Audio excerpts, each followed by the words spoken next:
চলো মামাকে আমি স্কুল দিয়ে এসেছি। এবার আমি জল এখনো ভালো মতো আসেনি, পড়ছে টিপটিপ করে, কারণ মোটরের ট্যাঙ্কিতে জল তোলা হয়েছিল। আর এটা যখনই জল তোলে তখনই কী হয় জানো, ওভারলোড হয়ে যায়, জল ভরে পড়ে যায়।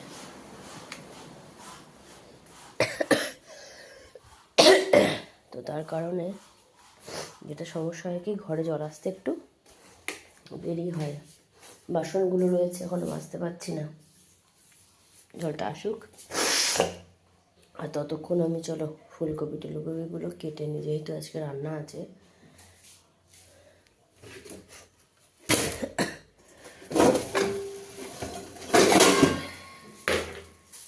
ফুলকপি কেটে রান্না বসিয়ে দেবো।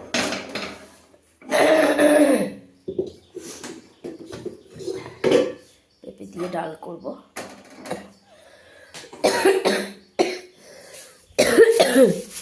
ফুলকপি আলু তরকারি, আর কী বলে ওর নাম, বেগুন ভাজা। বলেছে তোরা তো কষ্ট করে চাটনি টাটনি দিতে হবে না। ঠিক আছে, দেখো তাদের রান্না, তারা যা বলবে তাই তো দিতে হবে, বলো। যাই হোক বন্ধুরা, ঠান্ডা কিন্তু আমার প্রচণ্ড লাগা রয়েছে, এবং এই ঠান্ডা আমি আর কমাতে পারছি না। তো চলো আমি টিউবলাইটটা জ্বালিয়ে দিলাম। মামের সব টেডি বিয়ারগুলো উপরে দেখেছো তো, প্রচুর টেডি বিয়ার, প্রচুর। ওই যে এইখানে পড়ার টেবিল আছে, আর ওইখানে একটা জন্মদিনে পেয়েছে, আমার মামা দিয়েছে, ওই একটা টেবিল আছে। তো যখন যেটা মন চায় ওনার, উনি তখন সেই টেবিলেই পড়াশুনো করেন, ঠিক আছে।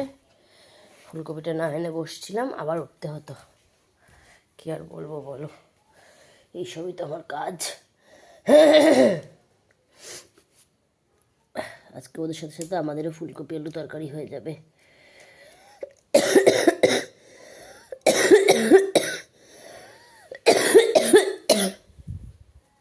সে এত কাশি হলে কি করে পারে, তোমরাই বলো তো। সবসময় এরকম কাশতে থাকে, শরীরটাও ভালো লাগে তাহলে? আমি তো একদম আর ভাল লাগছে না, কাশির জ্বালা মরে যাচ্ছি আমি।